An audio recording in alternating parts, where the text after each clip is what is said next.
And we fixed it. Through policy, through smart policy, and again, back to this suffering and solution model. There was suffering, there was pain, there was chaos, there was something wrong. And out of that came the solutions to move us forward. Now what we're hearing again is, well, we can't do any of that because those onerous job-killing regulations. A lesson we're going to have to relearn, sadly. We're going to have to remember, I guess, why all of that stuff was put into place in the first place. I know, job-killing regulation, but what about the people-killing lack of? Maybe, sadly, going to have to learn that once again. I want to hear your thoughts. Do you remember the good old days?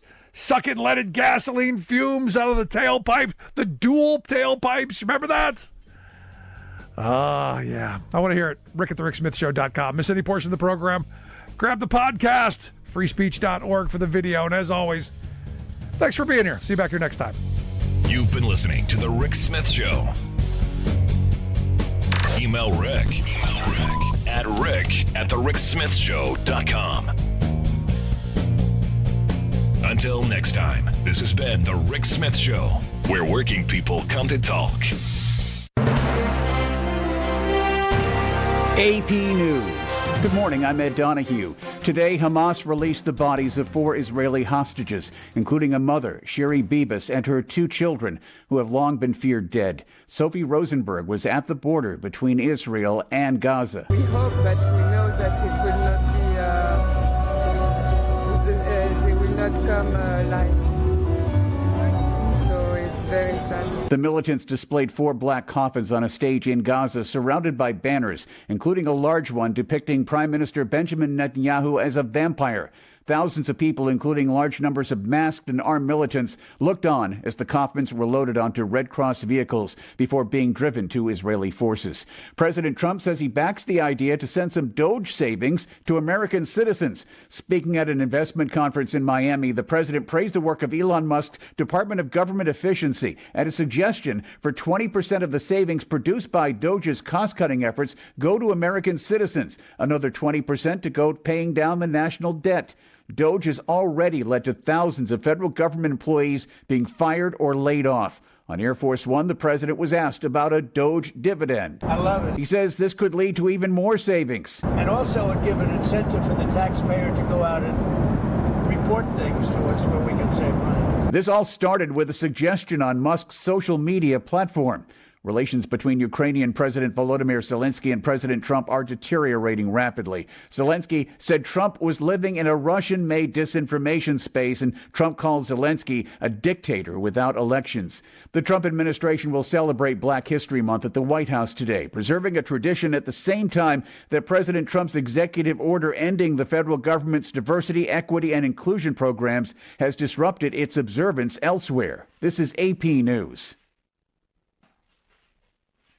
Pope Francis is recovering from pneumonia. In a statement, the Vatican confirmed that new blood tests showed a slight improvement and that the pontiff is now eating breakfast out of bed after a 6th peaceful night at the hospital. Francis was admitted to Rome's Gemelli Hospital on February 14 after a bout of bronchitis worsened. Doctors on Tuesday diagnosed him with pneumonia in both lungs. Prayers are growing for the 88-year-old pontiff. Outside the hospital where he's being treated, flowers and candles are being laid. Rome's diocese invited all parishes and religious communities of the city to hold a silent prayer for the health of Pope Francis. The prayer is meant to give strength and hope to the pontiff, who is prone to respiratory infections in winter and has had an acute case of pneumonia in 2023. I'm Nayan Kim. Hawaii's Kilauea volcano is again spewing lava. No residential areas are threatened.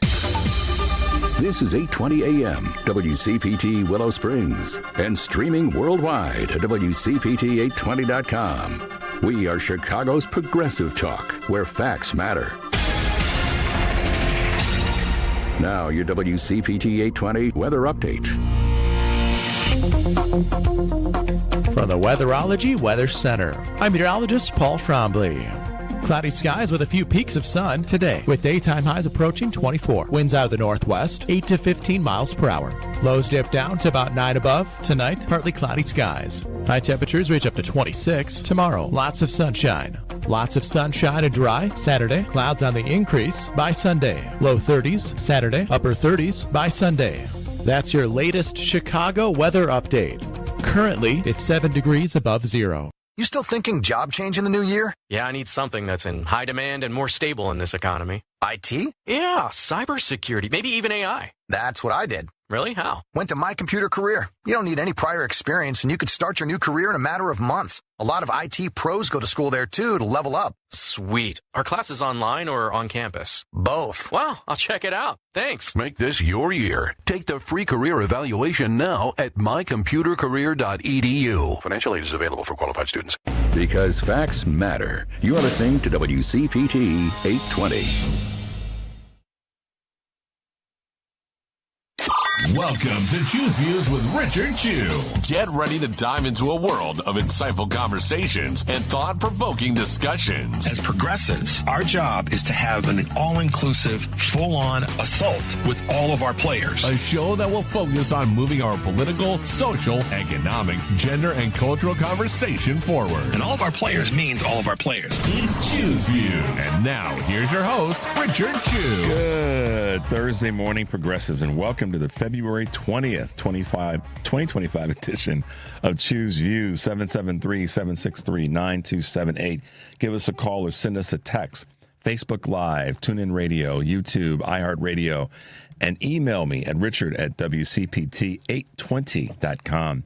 Catch all of our shows by subscribing to our WCPT podcast on Apple Podcasts or Spotify. And that's where you can get the short versions and the long versions of Choose Views.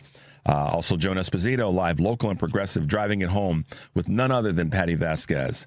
The Big Picture with Edwin Eisendrath, Out Chicago, and our other wonderful shows and interviews. Check out our heartlandsignal.com digital platform. Lots of great stuff there. There's lots of great stuff there, guys. Live radio, y'all. Got to have all the stuff working just right. And it's the morning time, so, particularly so. For those of you who are getting out and about, as I often say, on a cold morning like today, please get out a little bit earlier. Let your car warm up if you're driving. Give yourself a few extra minutes to walk when you get outside and that cold air smacks you upside the head. Please be safe. As I say so often, even though it's not snowy out or rainy or wet, be careful stepping off the bus. Be careful stepping off the train, out of the car. The whole nine. Just give yourself a little bit of extra time. That's coming from me. It's coming from the heart because I want you guys to be safe while you're out and about. So just make sure you're being smart that way, and do all the things that we have to do here in this part of the world. Chicago, most certainly, in the upper Midwest, more broadly, or any place in the Northeast where they're catching hell as well with the temperature. So just be safe, guys, and be smart in your planning and getting out and about. If you have children going to school, or you're dealing with grandchildren or nieces and nephews, just make sure they're bundled up and safe. So I know you guys know this, but I always want to come out early and let you know, because guess what? Yours truly had to put his butt in the car this morning when it was cold. I saw this great video on was it on YouTube or was it on Instagram? One of the socials, and it was hilarious. And there's certainly some great expletives in there. Henry can appreciate this, but it's a guy that's here in Chicago, and he jumps in his car, and he jumps in his car, and the expletives are flying about how blankety blank cold it is, and I can't believe that I live in this climate, and it's -3 below, and I got to turn on the heat. I got to get the heat going in the car. It's hilarious. I sent it to a handful of friends and family that live in warmer climates right now, and they just, their replies back to me were laughter and teasing. I sent it to a good friend of mine, Rick K, down in Florida, and he just laughed. He's just like, yeah, what do you expect, dude? But it's a funny video, Henry, and it's like a minute long of a guy getting in the car in Chicago and freezing his butt, already being frozen, but then getting in the car. So anyhow, guys, glad to be with you, and just want everybody to stay safe and as warm as you possibly can in this craziness. Today, make sure that you're listening to Joan Esposito. She'll be joined by Russia and Ukraine expert Joel Ostro of Benedictine University, Joshua Meltzer, senior fellow at the Brookings Institution, and Jeff St. John, director of news and special projects at Canary Media. Live, local, and progressive, weekdays 2 to 5 p.m. Central here on WCPT AM 820, Heartland Signal website, and tune in. Tonight, to Patty Vasquez, 5 to 7, she'll be taking your calls with Mary Gibson, candidate for Naperville City Council, driving it home with Patty Vasquez, weekdays 5 to 7 p.m. Central Time. Of course, WCPT AM 820, also Heartland Signal website. Tune in, YouTube, and Facebook. And tomorrow, I'll be talking, of course, with our great friend Karen Byrne from True Blue Politics Podcast, Yolando Androzo, Executive Director of One Aim, Illinois, and Elizabeth Beavers, Congress Watch Director at Public Citizen. So you'll want to tune into that. Also, make sure you're catching our Choose Views interviews and podcasts. You can find my recent conversations there with yesterday's guest, Alexander Thornton of the Center for American Progress, Cook County Commissioner Frank Aguilar of the DuSable Museum's Sherman Dilla Thomas. Many great interviews with phenomenal people. Choose Views featured and full episode on our podcast, available on Spotify, Apple Podcasts, TuneIn, iHeart, YouTube, Amazon, just by searching for Choose Views. Get the links on my show page by visiting heartlandsignal.com and clicking on my picture. Click on my forehead or something like that, Henry. All right, guys.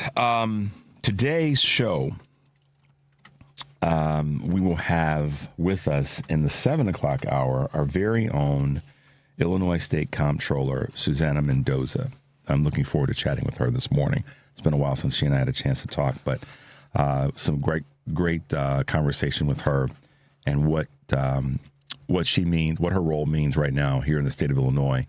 And we'll get to that with her at 7. And then Mike Nellis will be with us at 7:30 to talk about being a part of the Harris campaign and the work that they were doing there, and his thoughts on where we are and some of the things that we have to be prepared to do. So it'll be good to talk with Mike this morning in the 7:30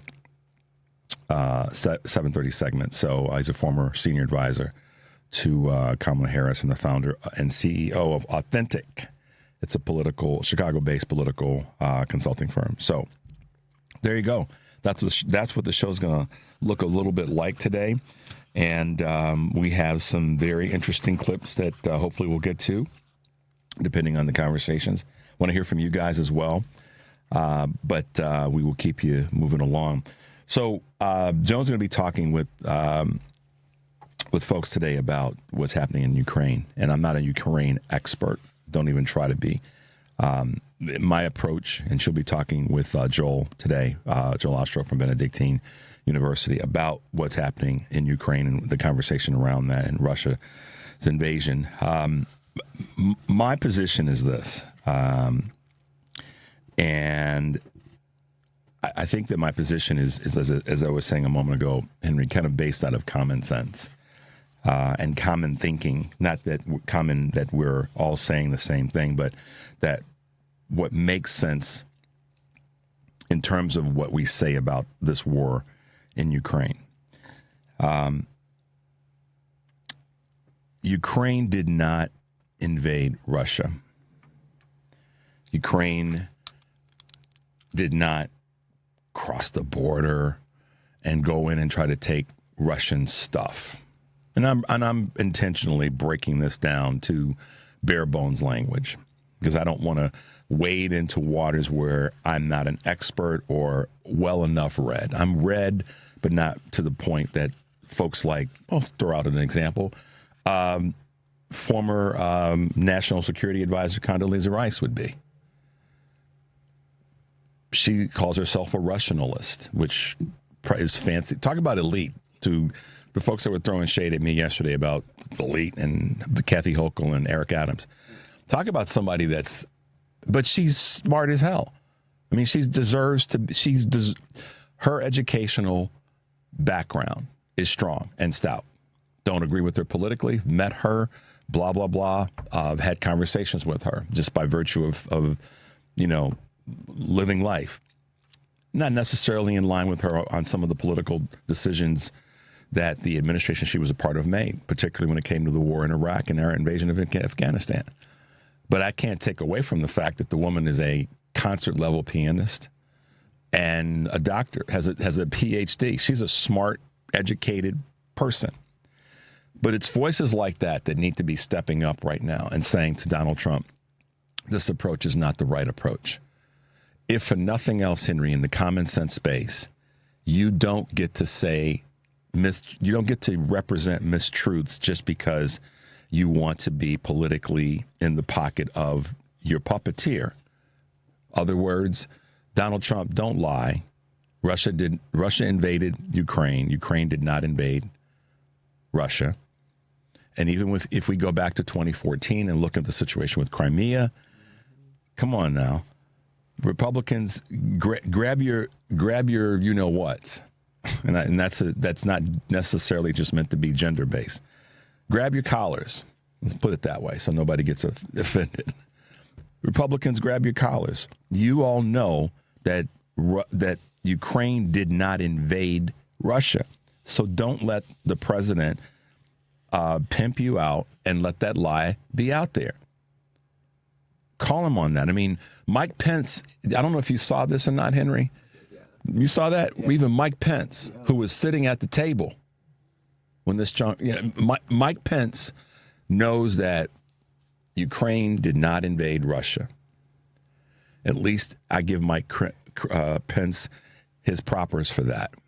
I want to see other Republicans that are, we aren't going to see it from anybody in the administration. They're not going to be any of his his steptoes saying that. But I want to see Republicans who are elected where they've got constituents whose sons and daughters, mothers and fathers, aunties and uncles, and cousins and what all have, gone to war somewhere on this planet in their lifetime. Don't let you that are elected in red states, you don't let Donald Trump say that Ukraine invaded Russia, because it didn't happen that way. And if the former Vice President Mike Pence can say it, then y'all sure as hell can say it. And I don't need to be a quote unquote Russia or Ukraine expert to know that that's just, we start there. Don't tell that lie. But as I said a moment ago, the puppet master has got his puppet dancing. And, Donald Trump is speaking the language and the words and the Russian propaganda to further his narrative. It's that simple, guys. And that's why I said, let's keep this very common in the conversation. Let's use our common sense in talking about it. Joel will be more of an expert in this space when he's talking with Joan later today. So listen to that segment. But, use your common sense as well. And if you want to do something today that, to push back in this space, pick up the phone and call the White House and say, the president's got to stop lying about this. Ukraine did not invade Russia. It's the other way around. I do applaud, and Volodymyr Zelensky is definitely, he's in a tough spot. And now they're trying to wedge him out, Henry, in terms of these negotiations. How in the hell are you going to negotiate any sort of reassurances in this scenario without the key player? There's two key players, Putin and Zelensky. We are the outside players, and the U.S.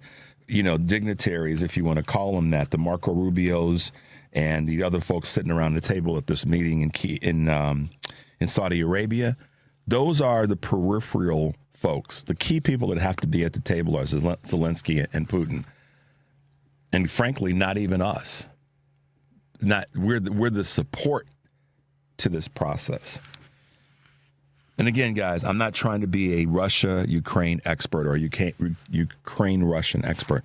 I'm trying to talk about the common sense, to some extent the optics, but also you can't sideline the head of the country that got invaded. You can't do that. And so we've got to make sure that we do our best to hold the administration accountable for what happens in this transition, if there's going to be one. The last thing I'll say on this morning, and then we'll take a break, is I applaud our EU partners, Britain and France particularly, who once again are stepping up to help and are leading efforts to create some reassurance for the Ukrainian people that's intended to prevent Russia from attacking other Ukrainian cities. And so they're providing not only troops but also money, or not only money but also troops. They're doing in many ways more than we are to support Ukraine rather than tell Ukraine to back down. So your non-Russian Ukrainian expert simply knows that you stop lying, Donald Trump. Stop licking Putin's boots so that he doesn't out that PP tape on you that he's been sitting on. And every time you decide to step out of line, he says, beep, beep, beep, beep, Donald, beep, beep, Donald. Every time Trump steps out of line, Henry, you know that's what Putin does. He sends him a text, beep, beep, Donald. Just tell the truth. I know that's a high expectation for us with Trump. And kudos to our European allies, particularly Britain and France, who are working really hard to make sure that, because they know. Listen, guys, I got criticized by some folks saying, "Oh, Richard, there's a couple people who have called in the show to say that this is Ukraine's fault." How in the hell? This is how I'll break it down like this, Henry. A spouse that's being abused gets blamed by the abuser that it's your fault that I slapped you, I punched you, I pushed you down the flight of stairs. Mm-hmm. So no, it's again common sense. The aggressor here is the aggressor. The defender is the defender, and we know who they are. So let's stop telling that lie. Let's do our best to get behind the country that was attacked and provide them with the support that we can and we should be providing them. Now, that being said, we also know that there's a lot of Americans who are seemingly siding with Russia here. And that, to some extent, tells you where their common sense and their brain is. Because do you not understand, for those of my brothers and sisters from European countries that you've immigrated to this country, you've migrated to the United States, that there are countries that are right on the border of Russia that are on Putin's checklist. And we know what they are. Just do a little bit of geography. You can't be down with this either. I would hope not, particularly if it's your birth country. So let's stop the lies. Let's make sure that they are handling this in a way that's truthful as best we possibly can. Coming from your Ukrainian and Russian choose views dude. So, all right, guys, we will take this break. When we come back, we're going to talk a little bit about EVs. The number is 773-763-9278. This is Choose Views, and we'll be right back.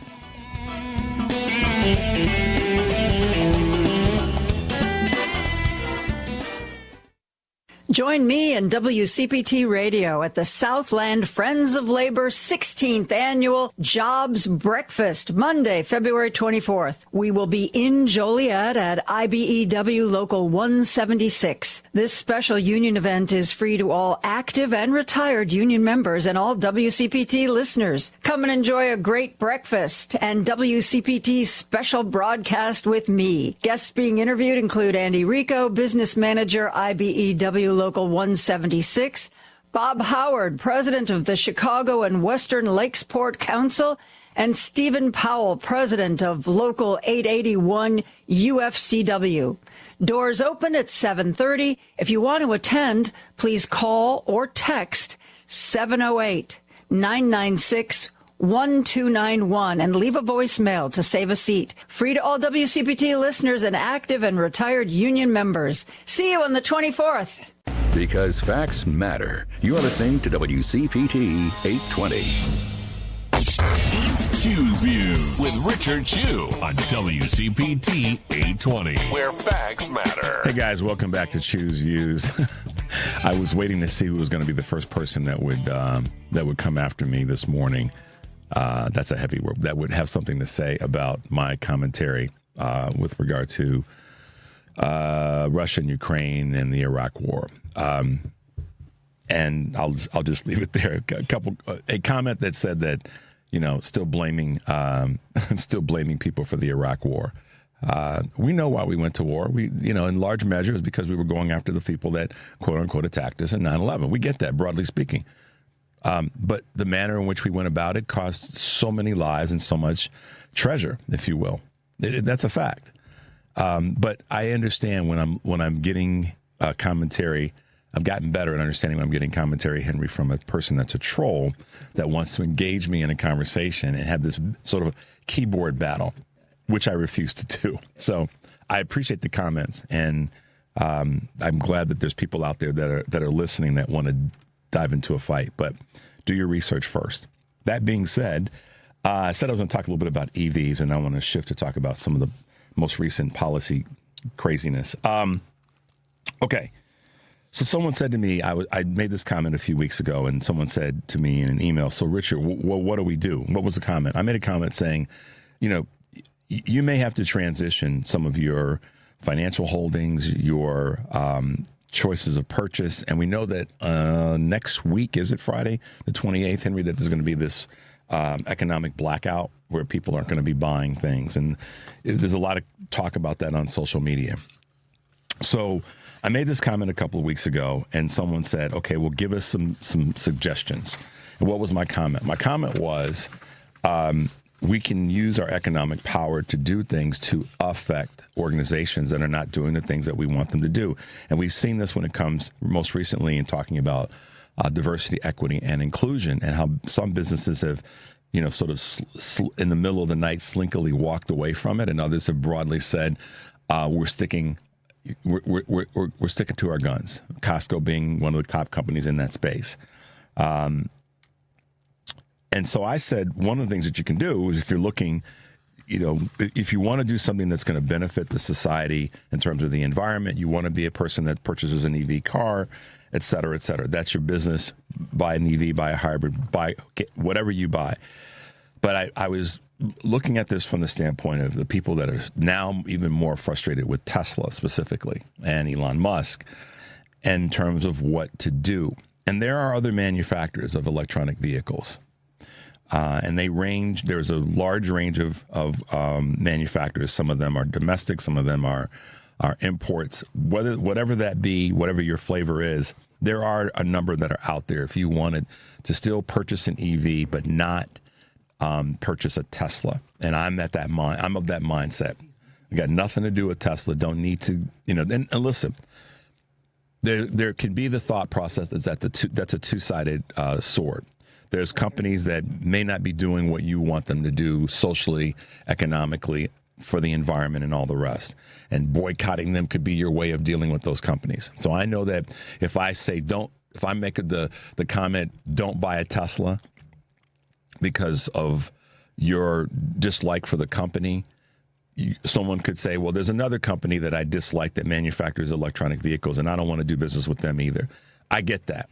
My reasoning behind saying not purchasing a Tesla is because Elon Musk is causing havoc his company is what it is, but it's his actions right now with Doge that say to me, we have to do something to take some sort of action to push back on that organization. And so that's where I'm coming from, to be clear about my recommendation, my suggestion in terms of if you want to buy an EV, then buy an EV from a company that doesn't have a CEO, that's created in an organization that's trying to destroy programs that are daily hurting people in America.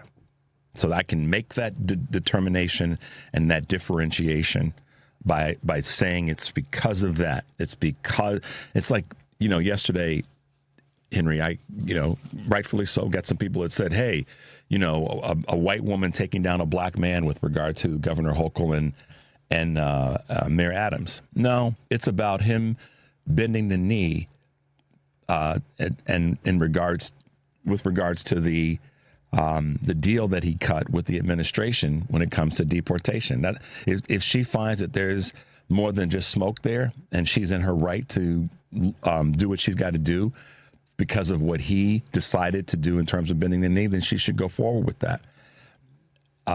I don't know the details behind the criminality of what he got indicted for, so I'm not speaking to that. I was speaking specifically to the other part of this conversation.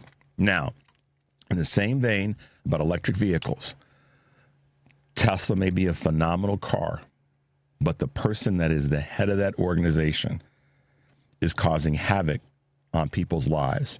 And my way of looking at it is, let's try to do something about it. So if you're going to buy an EV, there are others that are out there. Hyundai's Kona Electric, Rivian has a vehicle, Mini Cooper has a vehicle, the Chevy Bolt, Mercedes ESQ SUV, Audi's Q8 e-tron, Polestar, Kia, Nissan, Volvo, Ford, the F-150 Lightning, if you're a truck aficionado, the Ford Mustang Mach-E, Hyundai's Ioniq 5. I'm not promoting those cars, any of those cars, because I mentioned a number of them. I have a list. If you guys want me to send it to you, send me an email. I'll send it to you. The point I'm making about this is do something other than buying a Tesla. Nothing more than that. If you're in the market and you're looking to buy an EV, just don't buy a Tesla. And there are other choices that are there. That's all I'm saying. The person that runs the company, Tesla, is doing something to hurt Americans. So let's do something to hurt him or effectively hurt that company. And I get all the other conversations about, the people that work there. I get all that. He made a decision to go in and hurt people. We need to do something to push back. Stop buying the vehicle. It's that simple. Then I'm going to keep it complicated, Henry. Just don't buy the vehicle. Buy others. It doesn't mean you can't buy an EV. Just buy something different. So that's one of our ways of pushing back. All right, let's take a quick break. We come back, we'll grab a couple of calls, and we've got a few clips that we've put together that we want you guys to hear. The number is 773-763-9278. This is Choose Views, and we'll be right back.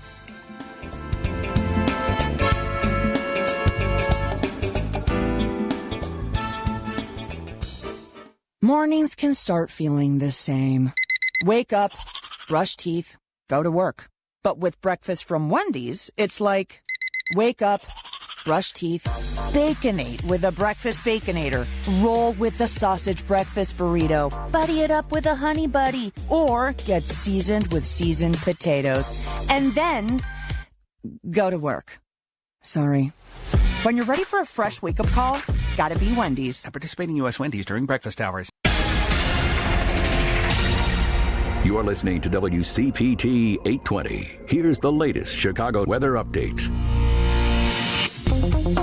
From the Weatherology Weather Center, I'm meteorologist Paul Trombley. Cloudy skies with a few peaks of sun today, with daytime highs approaching 24. Winds out of the northwest, 8 to 15 miles per hour. Lows dip down to about 9 above. Tonight, partly cloudy skies. High temperatures reach up to 26. Tomorrow, lots of sunshine. Lots of sunshine and dry. Saturday, clouds on the increase by Sunday. Low 30s Saturday, upper 30s by Sunday. That's your latest Chicago weather update. Right now, it's 5 degrees above zero. Hey Google, play WCPT. Streaming Chicago's progressive talk from TuneIn. It's Choose Views with Richard Chew on WCPT 820, Chicago's progressive talk. Hey guys, welcome back to Choose Views, 773-763-9278. Text that we got, Henry says, if Trump sends American troops to Ukraine, they will have orders to shoot Ukrainian soldiers in the back of the head. Yeah, that's the risk. I mean, President Biden did not send our military troops readily to fight this war. Sent resources, armament, etc. But no boots on the ground. And I have a concern that may happen.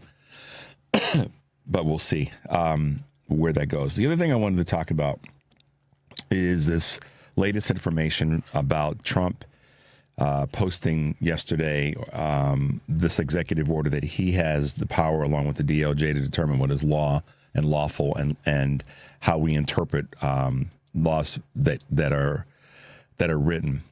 And you know, this is a days-long discussion, but this is what somebody's going to get hurt. This is where we are.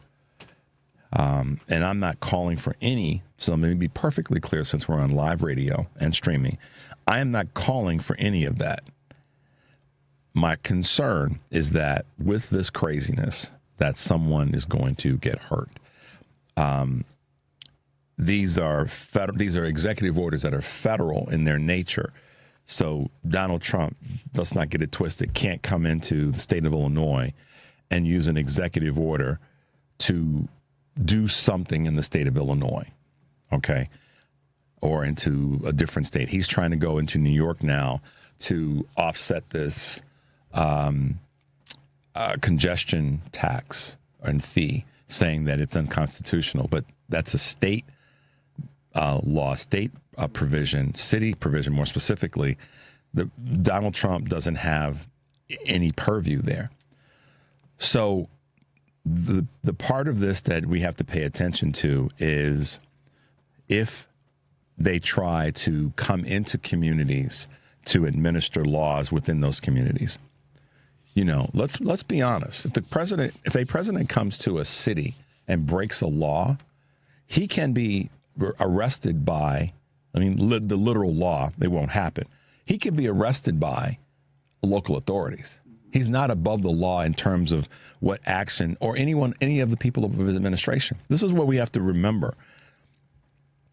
And this is why it's important, in my observation, to be supportive and mindful of our local officials, of our locally elected officials and state officials, and why Governor Pritzker is standing so strong and proud right now. We're going to get to a couple of clips from him in a moment, but let's grab a quick call if we can. Let's go to our good friend Karen Byrne. Good morning, Karen. How are you? Hey, good morning. Check out the last part of Governor Pritzker's. I'm sure you got the clip ready. State of the State address. Rachel Maddow played it last night, and I couldn't be prouder of our leadership here in Illinois. But a couple quick points. Number one, Teslas are not good cars. The batteries catch on fire. There are other options, and you rattled off a lot of them. And people, though, before you buy, please go to Goods Unite Us, the app, and check on who you're buying from and who they give to. That's right. Okay, so that's one quick point, because I know you've got other callers that you want to talk to. And then the other thing, if anybody wonders who Vladimir Putin is, or if they have friends and family who think that he's like this great guy and a strong man, and we really like him and his tough talk, go show them Active Measures. It is a movie that came out a while back. Yeah.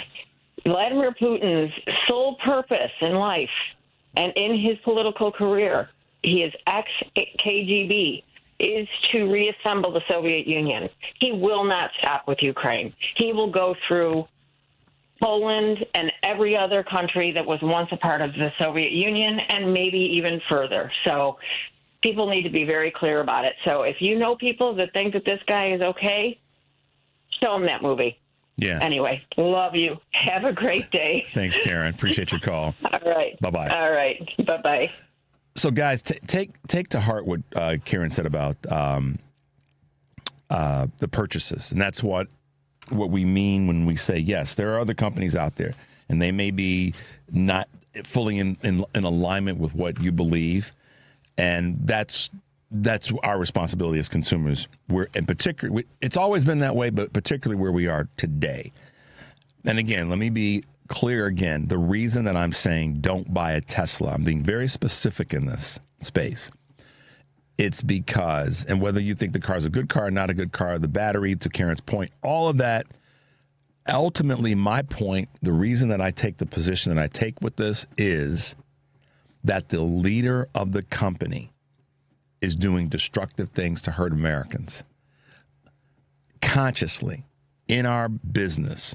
Now, there may be folks at Hyundai or folks that are affiliated with Ford or affiliated with Mercedes-Benz or affiliated with Volkswagen or, any of the other companies that I listed that have electric vehicles that may be contributing to things that you're not in alignment with, to Karen's point. Well-made point. And Elon Musk is doing things to tear down parts of our country that don't need to be torn down. That's why I'm making the very specific, don't buy a Tesla. And you guys know how I roll. If I were sitting, if Elon Musk was in my face, I would tell him exactly that. I'm telling people to not buy your car. And wait and see. Because see, here's the thing: what happens with these guys that are bullies? No, people they give the impression that they can't be stepped to, but they haven't come across certain people yet. And I'm talking about in terms of just messages and points of view. You know, Donald Trump withered when Kamala Harris stepped to him during the debate. Of course, we've got a bunch of weak-minded people in the country, 78 million that voted for Donald Trump. They couldn't see that that's real leadership, rather than this guy running off to kiss the boots of Vladimir Putin, to Karen's point. So there we are. All right, Henry, let's give folks what they asked for. Let's make sure we can give our governor some of his props, because local leadership has been pretty extraordinary. Let's start with is the federal policy one queued up? Yeah. Okay, are we good with that one? Let's hit it. State of the State address. And I've come before you to present a budget in good years and in bad, in years of crisis and years of relative stability. There's a whole industry of backseat bellyachers in this state and around the country who make a profession out of rhetorically tearing down Illinois and suggesting that if we would just enact one of their magic bean fixes, that we would never face another difficult budget year. But there's one thing that I've learned as governor: there are no magic bean fixes. And each year there's some difficulty that requires us to work hard to overcome it. This year, the surfacing difficulty is Donald Trump's and Elon Musk's plan to steal Illinois' tax dollars and deny our citizens the protection and the services that they need. I want to offer you a few examples. 20 million Americans, 700,000 of them here in Illinois, will lose health care coverage if congressional Republicans are successful in their effort to cut the Affordable Care Act. And rural hospitals across Illinois will be shuttered. The Trump administration cut off funding for food safety inspectors for nearly a month, impacting more than 70 meat and poultry facilities in Illinois. Without these inspectors, the supply chain collapses, prices go through the roof, from farmers to truckers to meat packers to retailers. Jobs will be lost. Meals on Wheels programs, which home deliver 12 million meals per year to 100,000 seniors and people with disabilities in Illinois, are on the federal chopping block. This is real. The new administration and the Republican Congress and Elon Musk intend to take these programs away. For all the Illinoisans watching at home, let me be clear. This is going to affect your daily lives. Our state budget can't make up for the damage that is done to people across our state if they succeed. There are people, some in my own party, who think that if you just give Donald Trump everything that he wants, he'll make an exception and he'll spare you some of the harm. I'll ignore the moral abdication of that position for just a second to say almost none of these people have had the experience with the president that I do. I once swallowed my pride to offer him what he values most: public praise on the Sunday news shows, in return for ventilators and N95 masks during the worst of the pandemic. We made a deal. And it turns out his promises were as broken as the BiPAP machines he sent us instead of ventilators. Going along to get along does not work. Just ask the Trump-fearing red state governors.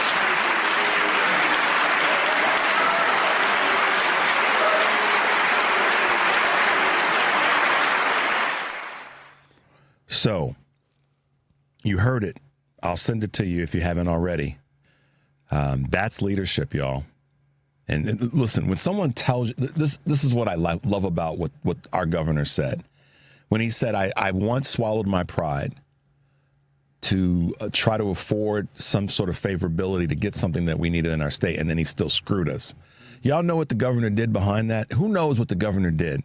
Call us if you know what the governor, our comptroller who's coming on the show at 7, and our other great leaders in the state of Illinois did to make sure that we did have the masks and we did have the ventilators and all the rest. Who knows? Let's see how plugged in you guys really are. I'd like to hear from somebody that can call in and tell us what our governor did during that time. And I'd love to hear from someone that's a Trumper that wants to slam, to the governor's point, Illinois and what Illinois did to protect its people.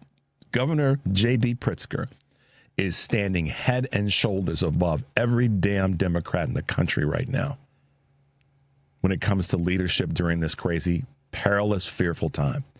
Even Gavin Newsom. And I like what Gavin Newsom's doing. I'm not saying that as a slam to him in terms of, I'm just not. Or Kathy Hochul or Wes Moore, but J.B. Pritzker is standing head and shoulders above every other Democratic leader, sans Jasmine Crockett, right now. And I dare you in a good way to challenge me on where he's not, because he's coming to the mic pretty much every day. He's speaking the truth. He's speaking truth to power, and he's doing it in a way to let folks know, I got you, to the best of his ability. And he's speaking honestly about the detrimental things that can happen if the Republicans in Congress, not the Democrats, the Republicans in Congress, don't press pause and go, wait a minute. My constituents are going to be harmed by this. And I want to read you guys something that was sent to me just a moment ago that I got to give a shout out to Lois, who sent this text, Henry. This is pretty good. Please check my math. I've only had a half a cup of coffee. Hold on, guys. Let me move the mic over. Sorry about the noise. Apologize. Please check my math. I've only had a half a cup of coffee. But Trump said he'd distribute 20% of the Doge savings to U.S. citizens, using the high end that Doge claims $55 billion that works out to be about $32 per person. All right. Is that amount worth destroying the U.S. government? So, Lois, thank you for that. And that's also kind of a way what Governor Pritzker, I almost said President Pritzker, Governor Pritzker is saying. These support systems are going to destroy people's lives. So Republicans and those of you who listen to this show and other shows like this throughout the country, progressive shows, those of you who are trolls, you need to stop the trolling, because they're coming for you too. They don't see that they don't see that you're a Republican that voted. Now we've allowed this fox in the hen house and his other little fox rats to come behind him to see what you may have done. But the carnage is coming for you too. That's the part that just blows me away. You're so arrogantly, I don't know. You think that you're not going to be affected by this. The governor just broke it down. Of those 700,000 plus people, not just because Illinois is a primarily blue voting state, those 700,000 folks that he talked about, I guarantee you that not all of those are blue voting individuals. There's a bunch of red folks in there, because a lot of what he talked about factually, those are rural people that are going to be impacted. I don't want to see somebody in a rural community be harmed by this any more than someone that lives in downtown Chicago. Gotcha. So, in any event, I just wanted to make that point. We have to take a quick break. We've got a couple technological things that we're trying to wrap up here. The number is 773-763-9278. This is Choose Views, and we'll be right back.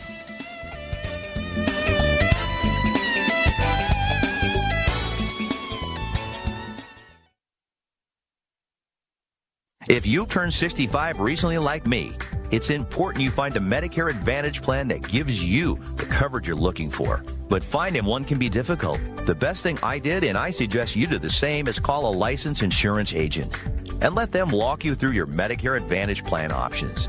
There are so many benefits you have access to, so make the call now and let the representatives explain everything to you. Our licensed insurance agents can offer you a variety of Medicare Advantage plans. Plus, the call is free, the information is free, and there's no obligation to enroll. We're here to make it easy for you to select a Medicare Advantage plan that may work for your needs. Finding a Medicare Advantage plan can be easy if you do what I did. Make a quick call right now to learn more. Thank you. 800-365-6303. 800-365-6303. 800-365-6303. That's 800-365-6303. WCPT 820, Chicago's Progressive Talk, where facts matter. You're listening to Choose Views with Richard Chew on WCPT 820, Chicago's Progressive Talk. Hey guys, welcome back to Choose Views, 773-763-9278. So before we went to the break, and we had this wonderful clip from, I almost said again, President Pritzker, from Governor J.B. Pritzker. I was speaking about the people who voted for, or that troll shows that think that none of this is going to happen to them. None of these losses or pain points are going to touch their doorstep, and they don't care. And spend finding $55 billion, and then sharing it amongst 20% of that to Americans. That's $32. I mean, it's insane, guys. So wake up. Stop trolling, and rather than sending me your snarky little, Democrats are still doing this, they're still supporting this, and then how about sending those to Republicans who can vote to make sure that you don't lose some of your benefits, and that people that you love. Don't send me the snarky text messages. The Democrats are still, fighting for the illegals, and the Democrats, are a white woman's trying to get rid of a black guy. Don't send me that text. Pick up the phone and call your representatives and tell them to do better. Don't waste your time trying to be some sort of keyboard warrior. Pick up the phone and call a person that's going to impact the things in your district that are going to impact your lives. Don't waste your time on that with me. I mean, if that's what you got to do, then pick up the phone and call me and we'll have a conversation. But don't wait, thinking that you're above the fray and it's not going to hit your doorstep. I think you probably need to revisit that. So, there you go.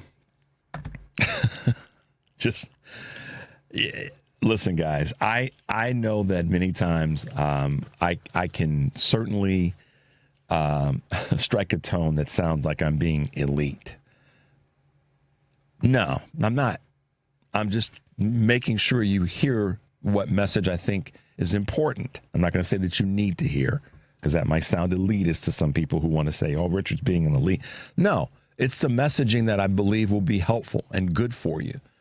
If you're a keyboard warrior out there and your need to text me some craziness is all that you got, then you probably need to revisit, what motivates you. And I appreciate the text. Don't get me wrong. I'm always going to respond and do the best I can in that space. But, maybe spend some time texting or emailing, rather, and calling your elected officials in your district, wherever you are in the country.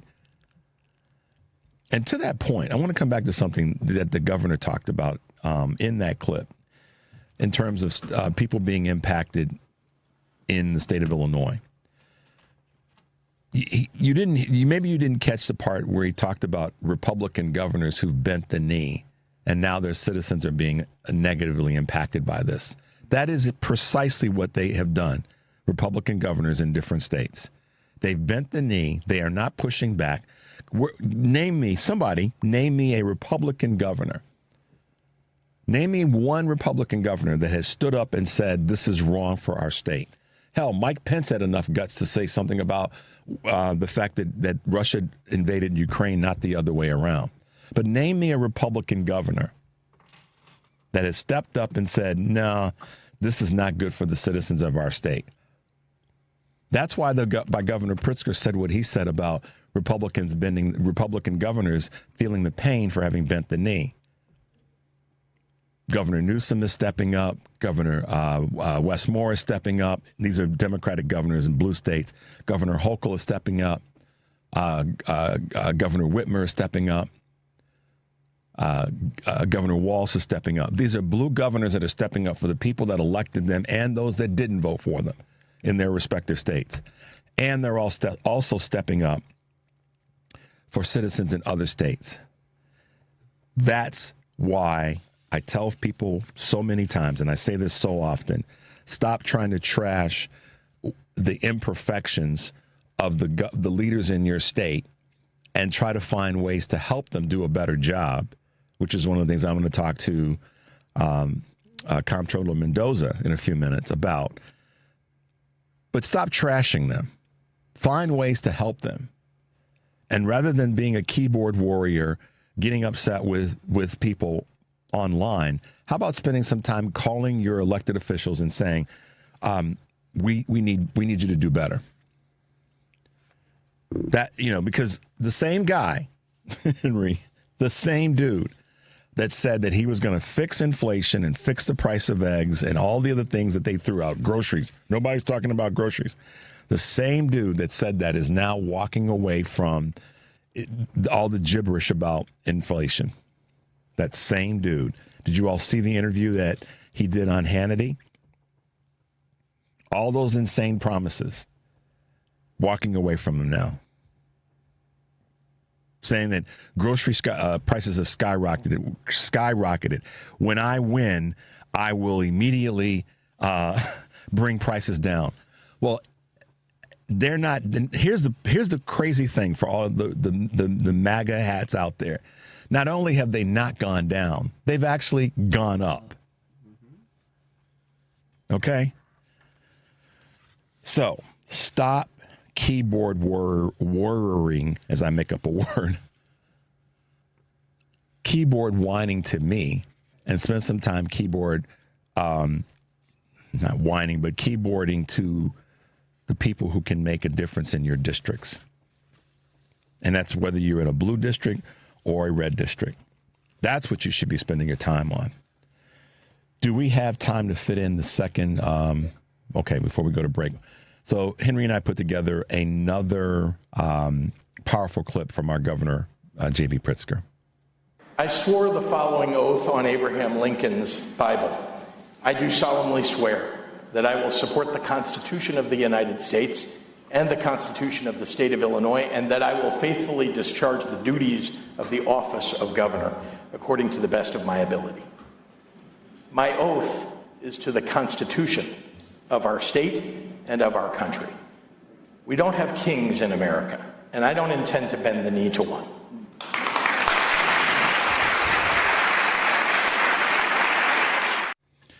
So there you go, guys.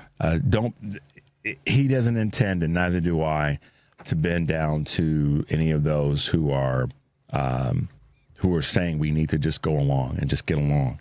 Not when you got a president who said that or a person, I don't know, can't call him president, that is,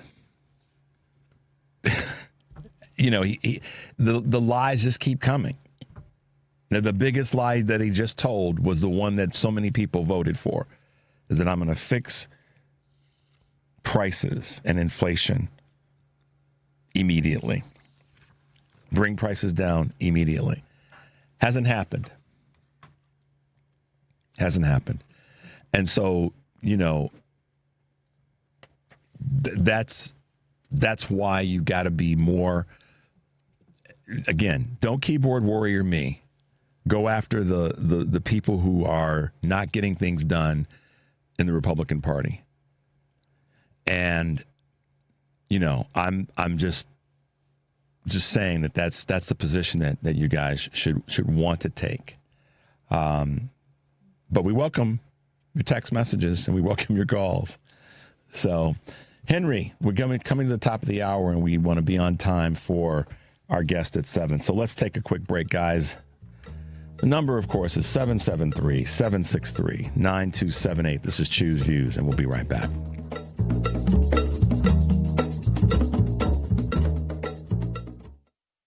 Hey there, it's Carrie Joy with your Work Money Minute. On my YouTube channel, I recently talked to Amanda Clayman, a financial therapist and an all-around excellent person. We talked about how to reduce money anxiety, and her advice was really helpful.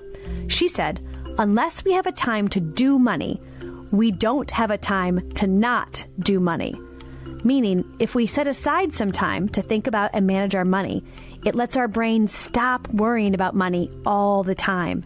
For example, I have a monthly money meeting with myself, which lowers my money anxiety and helps keep me on top of my finances. If you don't already, set and keep that money meeting with yourself. It'll help your wallet and your peace of mind. Remember what Amanda said, unless you have a time to do money, you don't have a time to not do money. For more everyday money tips, check out workmoney.org. Till next time, this is Carrie Joy saying, take good care. Amazon Business offers smart business buying solutions, so you can spend more time growing your business and less time doing the admin. Learn more at amazonbusiness.com. AP News. Good morning, I'm Ed Donahue. At the border with Gaza. Today is a day of mourning in Israel. Hamas released the bodies of 4 Israeli hostages, including Shiri Bibas and her 2 children. They had come to embody the agony in Israel since the Hamas attack. Alan David was waiting for the bodies to return. We hope that they will come back alive, all of them. They were murdered, they were kidnapped from their homes. And we hope that the rest of the hostages will come back soon as possible, alive. And we hope we won't see this kind of images again. Hamas says they were killed in Israeli airstrikes. Ukrainian President Volodymyr Zelensky meets with U.S. envoy Keith Kellogg as tensions rise between the two countries. President Trump blasted Ukrainian President Volodymyr Zelensky, a dictator without elections, at a business conference in Miami, saying the only thing he was really good at was playing Joe Biden like a fiddle. He played him like a fiddle. The leaders of Germany and the UK among those jumping to Zelensky's defense. Prime Minister Keir Starmer noting Britain suspended elections during World War II, and German Chancellor Olaf Scholz calling it wrong and dangerous to deny Zelensky's democratic legitimacy. But with the U.S. and Russia agreeing to negotiate an end to the war, Trump warned Zelensky better move fast or he's not going to have a country left. Got to move fast because that war is going in the wrong direction. Ukraine says the terms U.S. officials have discussed are too favorable to Moscow, and Zelensky suggested Trump's parroting Russian disinformation, including blaming Kyiv for Russia's invasion. Ben Thomas, Washington. President Trump says he's considering buying a used Boeing aircraft to use as Air Force One when he's aboard. No, I'm not happy with Boeing. It takes them a long time to do, Air Force One. Walmart reports strong profits and sales in the fourth quarter, but the outlook points to growing headwinds in 2025. This is AP News. At least 2 women died in a knife attack at a shopping center in the Czech Republic. Police say they detained a teenage suspect in connection with the stabbings in a store in a city east of Prague. Reports initially said the victims had been injured, but police later said both had died. A 16-year-old Czech national was detained by police near the scene shortly after the attack, where a knife was found nearby. The motive is not immediately known, and police say the situation is now under control with no danger to the public. I'm Nayan Kim. A judge in Idaho declined to throw out key evidence against the man charged with murder in connection with the killings of 4 University of Idaho students, saying the genetic investigation process it hinges on was constitutional. The judge was not swayed by legal arguments made by Brian Kohberger's lawyers that law enforcement violated his constitutional rights when they used a process called investigative genetic genealogy to identify possible suspects. I'm Ed Donahue. This is 820 AM, WCPT Willow Springs, and streaming worldwide at WCPT820.com. We are Chicago's progressive talk, where facts matter. Now, your WCPT 820 weather update. From the Weatherology Weather Center, I'm meteorologist Paul Trombley. Cloudy skies with a few peaks of sun today, with daytime highs approaching 24. Winds out of the northwest, 8 to 15 miles per hour. Lows dip down to about 9 above. Tonight, partly cloudy skies. High temperatures reach up to 26. Tomorrow, lots of sunshine. Lots of sunshine and dry. Saturday, clouds on the increase by Sunday. Low 30s Saturday, upper 30s by Sunday. That's your latest Chicago weather update. Right now, it's 5 degrees above zero. For nearly 2,000 severely injured veterans, everyday life has become filled with barriers. So we build specially adapted homes at Homes for Our Troops. And thanks to our donors and supporters, this life-changing gift of freedom is provided mortgage-free to these veterans. But we need you to join us, too, in completing this important mission. Please visit hfotusa.org and help build homes and rebuild lives. This is WCPT 820, where facts matter. Welcome back to Choose Views with Richard Chu on WCPT 820 AM, where facts matter. Take it away, Richard. Hey, guys. Welcome back to Choose Views, 773-763-9278. Make your way over to heartlandsignal.com, our digital platform. We have wonderful information there, everything from Elon Musk, Dark Money Group committing $750,000 to ads for Brad Schimmel, to North Dakota House committees debating on the resolution for SCOTUS to terminate Obergefell, and the list goes on. You definitely want to check out some of the Heartland Signal on X clips that we have there. Wisconsin Governor Tony Evers announces a plan to help farmers navigate Donald Trump's tariffs, including hiring an egg economist. Here's in America's dairy land. Here in America's dairy land, agriculture is a $116 billion industry. We can't afford to lose our momentum because of the tariff wars. So make your way over to heartlandsignal.com. Check out the Heartland Signal on X clips and videos that we have there for you, and share them with other folks. Please, please do that. All right, guys, it's 7 o'clock, and this morning we have such a wonderful guest, and someone that I haven't talked with in a while, but someone that I have a tremendous amount of excitement to talk with this morning, and that's our very own Illinois Comptroller, Susana Mendoza. Good morning, Madam Mendoza. Are you awake and ready to go? You're so funny. Yes, I am. But boy, am I raspier than normal this morning. So sorry for your ears, everyone. Well, listen, I'm glad that you're with us, raspy or not, because it's the content of what you're going to talk about and all the things that you've been working on that I know that so many people in the state of Illinois and listening to the broadcast all over the country want to hear. So thanks for being with us this morning. How are you feeling? How are you doing? I know that with this cold weather, I was talking about a clip that I saw, a video that I saw of a guy jumping in a car here in Chicago and all the expletives coming out of his mouth about how doggone cold it is and got to get the heat on.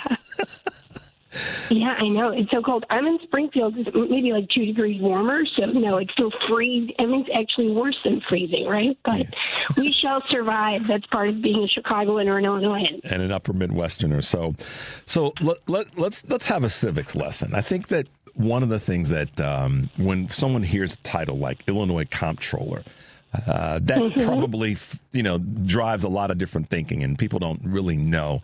So take a moment, because I really want to do this, and we'll get to some topics in our segment this half hour. But take a moment, if you can, and just let folks know, a quick lesson on who the comptroller is, what the comptroller's role is, who the comptroller reports to, so that people have a better sense of what your role is. I think a lot of people just don't know. Sure, no problem. So happy to do that. So the comptroller, and there's like 2 ways of saying it. You could say comptroller, which a lot of people say, or you could say controller, which is actually the correct way, although when you look at it, it looks like comptroller. So for me, it's like just depending on my mood, honestly, it's like potato, how I even say it. So let's start there, because people say, how do you say it? I actually did my first commercial. Can you say comptroller? So, yeah, but in any event, we have 2 financial officers in the state of Illinois. Both of them are elected, so there's 5 elected positions statewide. None of them report to each other. They all report to the voters. And that would be the governor of the state of Illinois. And this would be the order in which they appear on the ballot, just so people know as well, right? So the top position, of course, is the governor. The governor has a running mate, which is a lieutenant governor, but essentially people vote for the governor and his ticket. So those are the first 2, but really kind of count them as one, but let's say they're 2. Then you have the next one on the ballot would be the attorney general, and that's obviously Governor Pritzker, Lieutenant Governor Stratton, and then we have Attorney General Kwame Raoul. He's the people's lawyer in the state. Then we have the Secretary of State, which is Alexi G. Nellis. And then we have my office, which is the Comptroller for the state of Illinois. I am the state's chief financial officer, and my job is to manage all of the state funds and pay all of the state's bills. And I control the checkbook, essentially. And then the next one after that would be the treasurer for the state of Illinois, and that's Michael Frericks. And the treasurer is responsible for investing the state's money. So when you think about the stock market, the money that comes in, Treasurer Frericks invests it into the market, produces good returns for Illinois taxpayers. And then when you all get your tax returns, for example, you'll get a check from me, but it'll also be signed by Treasurer Frericks because we have a system of checks and balances here with our financial officers. And now you might be wondering, why do we need 2 financial officers? Are you wondering that? I'm sure many people are. Okay, good. So you need 2 of them because back in 1965, and this will be shocking to many of you as Illinoisans, we had one individual who did both of these functions and actually even did auditing functions. And it was called the Auditor of Public Accounts. And that individual, Orville Hodge, was actually found to be guilty of embezzling $6.5 million of taxpayer money. So the person who had access to the checkbook also had access to the Treasury itself. And so he wrote himself $6.5 million worth of checks, thankfully got busted, went to jail. But as a result of that, in 1970, when Illinois had its constitutional convention, they decided to separate both offices. The Auditor General is actually now appointed by the General Assembly, but more importantly, the person who manages the money are 2 people now, and that creates a check and balance, strong internal controls, and if you think that this type of embezzlement cannot happen in Illinois anymore and we should just combine the offices, it happened not that long ago in 2012 with Rita Krenwald. Do you remember that name? Yep, absolutely. Yeah, she embezzled $64 million worth of taxpayer money from Dixon, Illinois. And by the way, that $6.5 million that Orville Hodge would have, or that he did actually steal, would be worth more than $60 million today. So it's a big deal, and you want to make sure that we're protecting taxpayer money by having this check and balance in place. So there you go. There's your lesson. There's your lesson. So the reason that I wanted you to do that is that I think a lot of folks, I know for a fact because of things that people have shared with me in one way or the other, they don't understand that people get upset with things not happening. And many times that's because they don't understand how things are organized and set up. And then once that's explained, and a lot of times folks forget, civics class from wherever they went to school, not to dig at anyone particularly, but it's not what people do every day. And voters sometimes are not participating, and I'm sure you see this in the process because they don't understand what the organizational structure is of our local and regional, and in this case also our federal government. So that's why I wanted people to have a better sense of the breakdown and as whether it be Comptroller or Comptroller, your role and why that's so important to the success of the state of Illinois.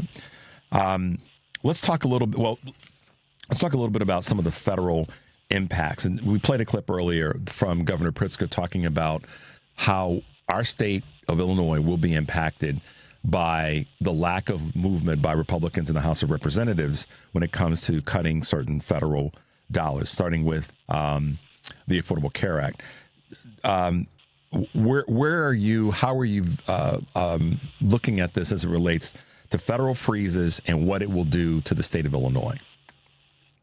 Well, I'm obviously super concerned about it because this is really uncharted territory that we're walking into. One of the ways that I've been able to pay down the backlog of unpaid bills that I inherited, and to go back a little bit in history, in 2016 in December when I walked into the office as your controller, I literally faced the worst fiscal crisis in our state's history. It was my job to turn it around.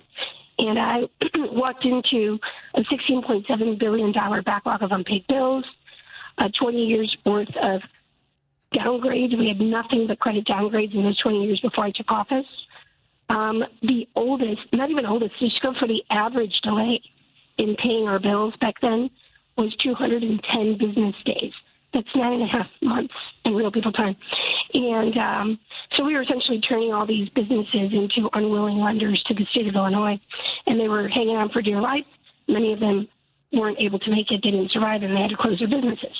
And so many not-for-profits, you name it, everybody was affected by this budget impasse that had gone on for ultimately 736 days. But I walked in as controller on day 524. So it was right in the thick of it. And then you think, how do you pay down $17 billion? And one of the strategies that I used was to leverage every single bill that would give me a federal match of 50 cents, essentially. So you take $1 in state money that you're going to put towards debt, and then if you target the right bill, you get an additional 50 cents from the feds. So you turn $1 of repayment into $1.50 of debt repayment. And I have done that religiously and meticulously since walking into the office. We did a bond deal that gave me $6 billion worth of bonding authority, and I targeted every penny of that to bills that would give me a federal match. So we turned $6 billion in state bonding into $9 billion of debt repayment on that $17 billion backlog. And by the way, we were paying 12% interest on almost $17 billion worth of debt, which with that bond deal, we refinanced at 3.5%, saving taxpayers $4 to $6 billion.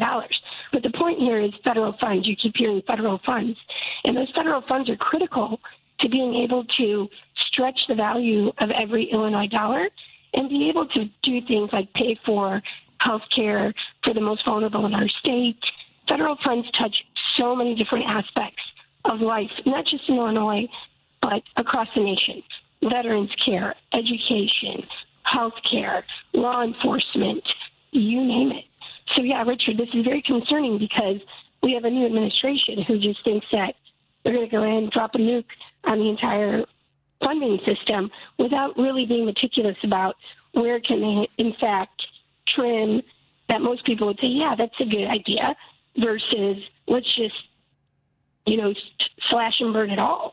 And that's, I guess, popular with their base, but it is going to eventually be unpopular when people who voted for this administration realize that it's their kid that can't get their cancer treatment, or it's their father whose VA benefits have just dried up. God forbid, Social Security. Who knows what they will respect, if anything. I think the question is nothing, and so, or that's the answer. So, yeah, it's concerning. And when $34 billion of federal funding come into Illinois, you have to be realistic. How much of that is going to continue to come into Illinois, and how does that impact our budget moving forward? Thank you for that explanation and clarification. One of the things that people often hear, and we say it here on this show, and other folks say it in different venues, that blue states tend to provide more money to the federal budget or the federal coffers than red states do. And now we're in a place where that seems to be a bigger part of the conversation. What does that really mean when we talk about it from purely a standpoint, you being the one that holds a checkbook in that regard? What does that really mean in real terms? Yeah, so no, thank you. That's awesome. I'm glad you brought that up. So I talk about this quite a bit, donor states versus taker states, and the hypocrisy of it all. Because in Illinois, so there's a bunch of donor states, and it's usually the blue states. So Connecticut is probably the number one. New York, California, Illinois, right? There's a pattern here. They're all blue states. These states tend to give way more money back to the rest of the country in terms of federal tax contributions than what we get to keep. So Illinois historically gives about an extra $5 billion in federal taxes that we don't get to keep. And where does that money go? It goes to red states, states like Indiana, Kentucky, Missouri, you name it, Alabama, Tennessee, right? Take your pick of red states. The irony is that it's those elected officials, like you think of Kentucky and you think of Mitch McConnell and how much smack he talks about blue states and how he always talks about how Democratic states don't know how to manage their money, blah, blah, blah. Yet it's his state that is a welfare recipient of donor states like Illinois. They pretend that that's not the case. They'll never tell you we're a taker state, and it's the blue states who are helping us pretend to be fiscally responsible, when in fact, if it wasn't for those blue states, they would be completely in the hole. And so, we've never been like, hey, we shouldn't, we're we don't like Kentucky and we shouldn't help them. All I'm asking for is a little bit of recognition that, frankly, it's our money that helps you pretend you're fiscally solvent, and stop picking on states like Illinois. Just sit down and say thank you. That would be nice. I know it's never going to happen, but the reality of it is that our states have helped propel these economies across America, yet are the ones who are being vilified in this entire process. So it's super disingenuous.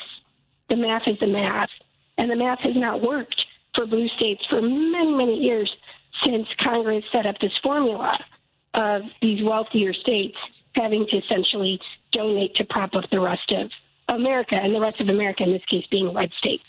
And what people need to hear what you just said is that Congress set this up. And so we have no say in the matter. Right. And this is where a lot of people do, again, this is why I wanted to start the segment. And I can't wait to have you back again. It's been a year since you and I have talked, so I can't wait to have you back again. I know you're busy as hell, but this is what people don't get, is that they don't understand the levers of power and how those levers are weighted in certain directions. And in this particular case, Congress has set this up. People say, well, Illinois is not doing what it should do, and other blue states. But in fact, we are, and we're in the positive with our budget because of the leaning in from folks like you who've made it clear that we're going to fix these debt issues, and we're going to come up with ways to utilize the funds that come from the federal government. So I yeah, and go ahead. I'm sorry. To that point, since we're on this, to that point, I started off this whole thing talking about how I want to stretch the value of every single dollar and how we've been masterful at leveraging every federal reimbursement that we can, right? And I used the number 50 cents. Remember that? Yep. So this is a perfect kind of like, let's bring it home to close this out. When I said 50 cents, that is unique to Illinois. So we're a blue state, and we only get 50 cents reimbursement. Now, I'll take it. I'm happy to have it. But if you compare that to what other states like South Carolina or Kentucky, these other red states, they're getting like anywhere 75 cents, 89 cents, 90 cents back per dollar that they spend in their states. So that paints a picture of how the money is distributed. Illinois gets not even 50 cents. It's like 49 something. I rounded it to 50 cents. Whereas other states are getting way more. So this kind of shows you the unfairness in the system, that, our state can leverage pretty masterfully with the 50 cents, but we'd be way better off if we were able to have another, 10, 20, 30 cents. We would not be talking about budget deficits. To give you an example, during the pandemic, we were able to get an additional, all the states got a bump in this reimbursement rate, and Illinois got an additional 6 cents on the dollar. So I leveraged that 6 cents, and it comes out to about $2 billion a year in revenue. So every time you up a penny, it's significant in what the reimbursement's going to be. So if we're getting 50 cents, and let's say Kentucky, I'm making this number up, I don't have the numbers in front of me, but it's probably close to 80 cents, if not more, per dollar. That is a boatload of billions of dollars in cash. So it's not fair. It really is not a fair system to Illinois, but it's not something we can change. I've gone to Congress to actually ask them to try to rewrite this formula, but it just falls on deaf ears. And it's certainly in this climate never going to change when it's the red states that benefit from this formula. So yeah, and that's why we just have to live within the rules. That's why right now I've been really pushing that we get involved with the 2 House seats in Florida, the 1st and the 6th district. I know it's an uphill fight. And then the 21st district in New York with Elise Stefanik. Those are 3 seats that if we could win those and take back the House, it's a game changer for something that you just described as it relates to the difference between 50 cents and 80 cents of money coming back to a state, a blue state versus a red state, because Congress holds the purse strings. So let's pivot a little bit. Federal employees being fired, let go, put on leave, whatever the phrasing is. Illinois has a large number of federal employees. And so I talked about this on Tuesday. And what I talked about specifically is that a lot of people think that federal employees are just in Washington, D.C., but 83% of federal employees are throughout the rest of the country, many of which are in red states. Again, going back to this conversation. But how have you been looking at that strategically in terms of the federal employees that are in Chicago or in the greater state of Illinois, and how that will impact our economy? Well, we're still waiting to see what the fallout is, right? Because, I mean, every day you just hear about a new group that's getting the hammer dropped on them.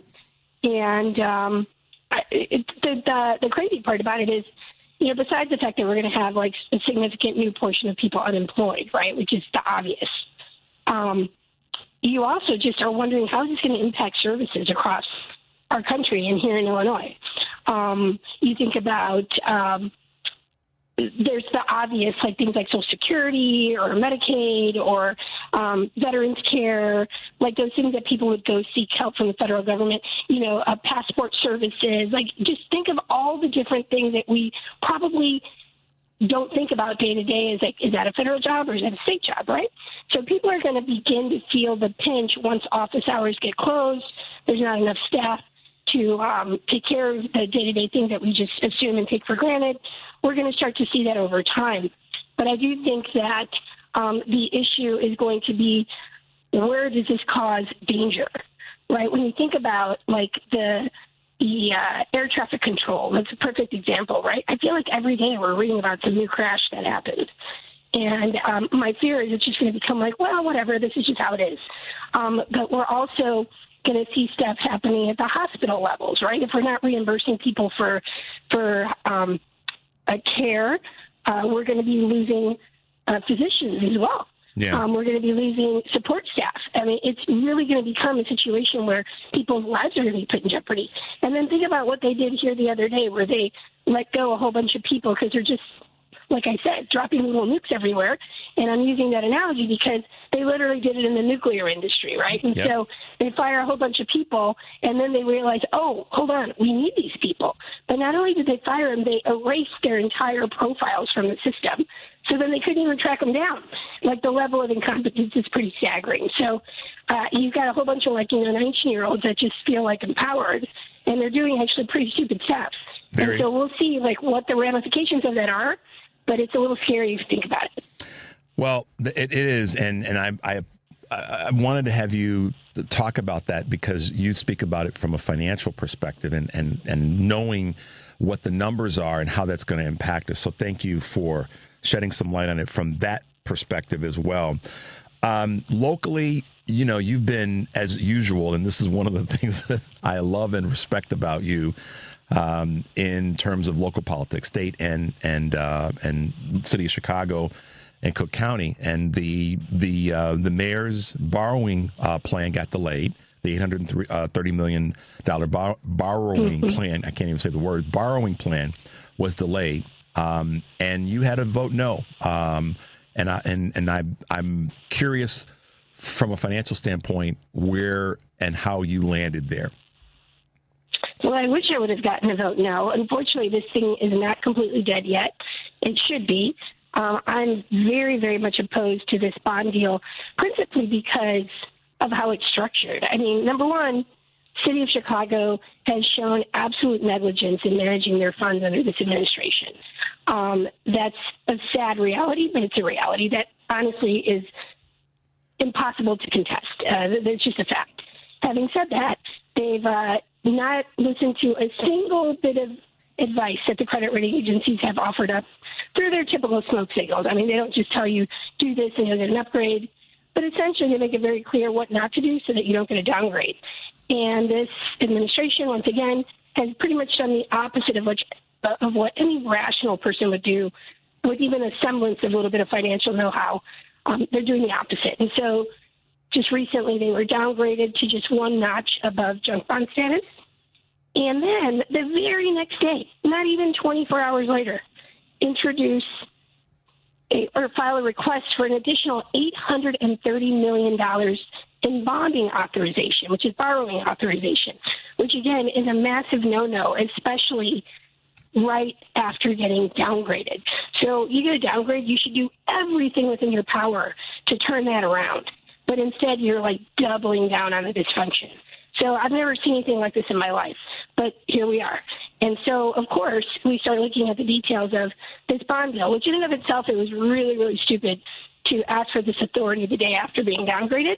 But then when you look into the details of the deal itself, it gets even worse, because not only are they asking for $830 million in additional borrowing authority, they're structuring the deal in such a way where they skip the first 2 years of payments on this deal, and then they only pay interest for the next 20 years or 18, 20 years, I think it is.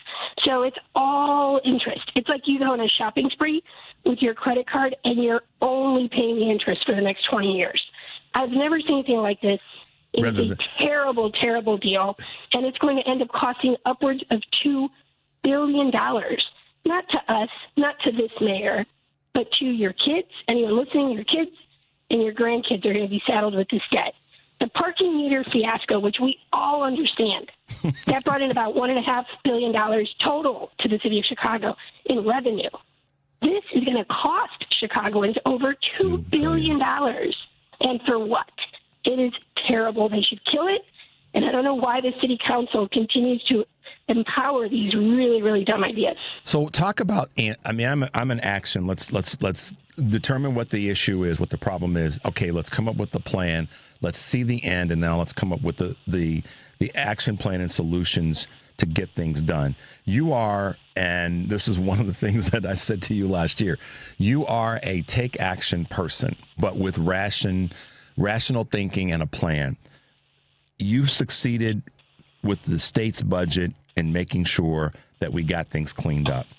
And so right now, that's what I think so many people are looking for, is solutions that make sense to continue to move our state forward.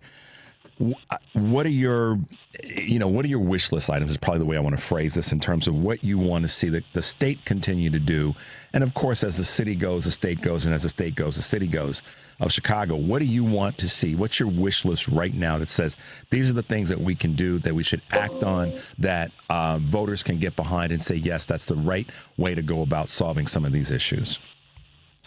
So in this particular context of this year, my wish is that the General Assembly, in fact, get to work on passing a balanced budget, and we should never take that for granted, because we went 736 days without a budget. So we can never go back there again. We need to understand the situation that we're in, and this is not a year in which, as much as we'd love to be able to say, hey, look what we did and we brought all this money back to our districts, this is not the year to do that. We thankfully we're no longer looking at a $3 billion budget deficit, but we're still not rolling in the cash. It's the opposite. So this is a year where we have to be super tight, where we truly do have to look at potentially, trimming down, trying to find efficiencies where we can, not nuking the system, but definitely looking at, can we go a little tighter here? And the reason for that is not just because we are pretty much flat with our revenues, so we don't have room for mistakes, but also because we have to consider what still lies ahead and what we don't know when it comes to the federal cuts that are likely going to be on the horizon. And so to pretend that we are in a normal year with a normal president, with a normal Congress, is really just to deny reality. And so we have to be super, super cautious and conservative when it comes to how we craft this year's budget. We want to make sure that we maintain our core responsibilities to schools, that we're providing the healthcare services that we know Illinoisans need and rely upon, and that we're providing for public safety. But we cannot be of the mindset that we're going to start new programs, that we're going to be able to have ribbon cuttings. This is not the year for those things. The important thing, too, is I think to keep a handle on taxes. No new taxes. People already feel pinched to death. And so this is going to be a tough, just get through it fiscal year that, addresses the needs of our most vulnerable, finds this, compassionate balance, yet fiscally responsible approach to this year's budget. So it's not going to make people happy. Legislators are not going to be thrilled to hear no pretty much across the board. Yeah. But it is a responsible approach. It's what will continue to keep us in good credit standing. And most importantly, give us the best chance to survive whatever comes our way from a federal cuts perspective. And that's critically important because we know that those things are out there. They're real. Let's put it that way to keep the language simple. Two things as we wrap up, Susana. First of all, you have a wonderful event coming up on March 30th. That is a Support You event. And tell us a little bit about that. And at the same time, I'm going to say congratulations to you for being honored for the William Velasquez Trailblazer Award recently. And so speak to that real quickly as we wrap up, and kudos to you for the recent award. Oh, thank you. Yeah, that was so nice. That was very unexpected, and it was really, I've been going to that conference for like 24 years, and I was like, wow, I'm getting honored. It's weird because I always go as a participant, so it was very nice. But what event are you talking about on the 30th? It is the Susana Mendoza reception hosted by Rebecca Thompson and Matt Farah. Oh, I have a fundraiser. Is that you mean? Oh, that's on the 31st. 31st, yeah. Okay. I was like, what are we doing on the 30th? On the 30th, yeah. Yeah, it's just an annual fundraiser I do every year, and I'm hosting it downtown. Should be a lot of fun. I can get you the details if anyone's interested. Please check in. And thank you for that. And then the award that I'm having is that I got last weekend was very important to me because it was a Trailblazer Award, and it highlighted, I guess how far I've come in 24 years, but not by myself, but with the support of folks like your listeners who have seen me go from state representative back in my little village days, which, are so near and dear to my heart, 11 years in the legislature, and then the first woman elected city clerk. And then, of course, now as your state controller, which it's truly been my honor and privilege to get to serve. And it's amazing how fast time goes by. So it's been 24 years in 3 different roles, which I hope you all agree I have left much better than when I walked into them. But there's obviously still, a lot of work to do. And the fundraiser that I'm having on the 31st, and then I'm also having one at Moe's Cantina. This one's a lot sooner. It's on March 8th. And that was going to be a lot of fun because it's my first time I'm ever doing this. I think everyone knows where Moe's Cantina is on Kinsey downtown. We're going to do that on March 8th from 11 a.m. to 1:30, hosting a brunch at a really, really cool, fun place. So come on by if you want to say hello and support me, and I would love to see you there. March 8th, Moe's Cantina. That's probably the one I want to promote the most because it's close and it's going to be super fun.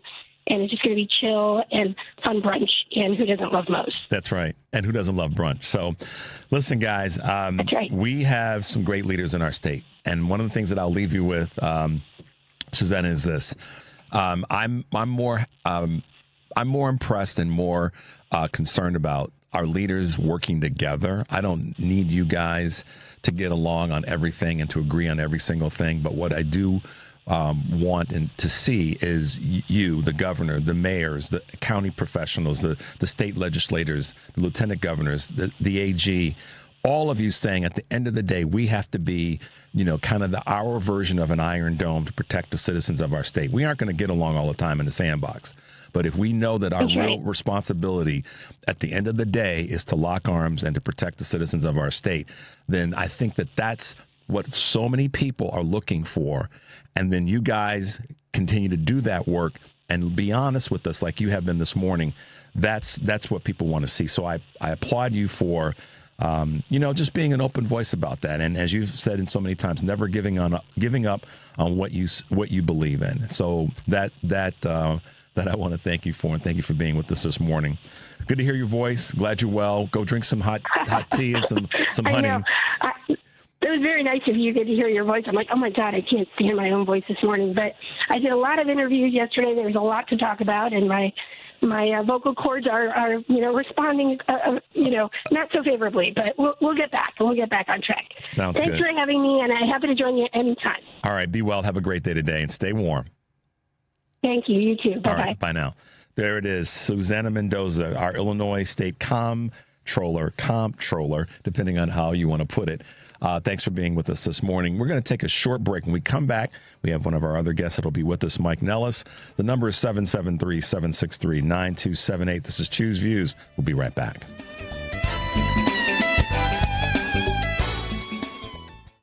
When you think of erectile dysfunction, think of Mark Drugs. Dr. Craig here with Mark Drugs in Roselle and Deerfield, letting you know that we are here to help. Over 50% of all men over the age of 40 report symptoms of erectile dysfunction, and the other half might be too shy to admit it. We stock generic versions of the most popular ED medications for as little as $1 per pill that we can dispense with a valid prescription. We can also arrange delivery next day if needed. Additionally, we can help if your case is more complicated due to previous prostate issues. You may be a candidate for our prescription compounded Trimix products. We can also help women experiencing dryness or atrophy with low-dose prescription estrogen creams or hormone-free over-the-counter products such as Dr. Cheng's New Eve Silk. We understand that it's not the easiest thing to discuss, but believe me, we've heard it all. We are here to help you love making love again. You have a choice when it comes to your health care, and a great choice is Mark Drugs in Roselle and Deerfield, where you get better health and care for you and your pets. That's markdrugs.com. The Democratic Party of DuPage County is celebrating 50 years with a gala event on Sunday, March 2nd. Make your plans to attend this very special event at Bobka's Signature Events in Woodridge. The program begins at 5:30 p.m. The list of speakers includes Governor J.B. Pritzker, Lieutenant Governor Juliana Stratton, and several members of Congress. The keynote speaker will be Anderson Clayton, who is one of the rising stars of the Democratic Party. Anderson was elected chair of the Democratic Party of North Carolina at the age of 23. The DuPage Dems Gala funds efforts to defeat extremists in DuPage County and fight back against Donald Trump. Get your tickets now. It's the Democratic Party of DuPage County 50th Anniversary Gala, Sunday, March 2nd at Bobka's Signature Events in Woodridge. Buy your tickets now before it sells out. For tickets, visit DuPageDemocrats.com. That's DuPageDemocrats.com. You're listening to WCPT 820. Here's the latest Chicago weather update. From the Weatherology Weather Center, I'm meteorologist Paul Trombley. Cloudy skies with a few peaks of sun today, with daytime highs approaching 24. Winds out of the northwest, 8 to 15 miles per hour.